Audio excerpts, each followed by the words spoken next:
Di hari pertama kerja pasca libur Lebaran, Gubernur Sumatera Utara Bobi Nasution meminta Inspektorat periksa pejabat instansi Rumah Sakit Umum Haji Medan.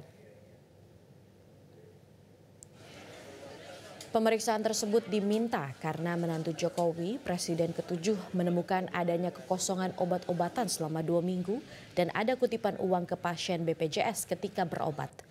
Mengetahui hal tersebut, Bobi Nasution pun langsung menegur Dirut RSU Haji tersebut dan meminta agar membuat laporan secara mekanisme atas temuan yang didapatinya. Merasa kesal karena adanya kutipan uang ke pasien BPJS, Gubernur Sumatera Utara Bobi Nasution melakukan pembayaran dengan uang pribadi sebanyak Rp300.000. Usai melaksanakan sidak, Bobi memerintahkan Inspektorat Pemprov Sumut untuk melakukan pemeriksaan ke Rumah Sakit Haji hingga Direktur Utama. Sementara itu berdasarkan laporan yang didapat Bobi dari Direktur RSU Haji Medan bahwa kekosongan obat karena tidak adanya biaya atau dana.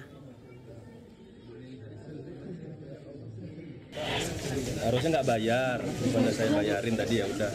Rencana kita ada tindakan tegas Pak terkait 300.000 itu. Tadi saya bilang Pak Inspektor agar diperiksa. Pak, terkait obat tadi Pak, permasalahannya apa Pak?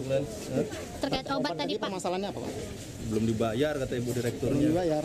Belum ada dananya atau belum dibayarkan Pak? Belum ada dananya Bu. Belum ada dananya, Belum ada dananya kata Ibu. BPJS-nya. Jelajahi cara baru mendapatkan informasi. Download Metro TV Extend sekarang.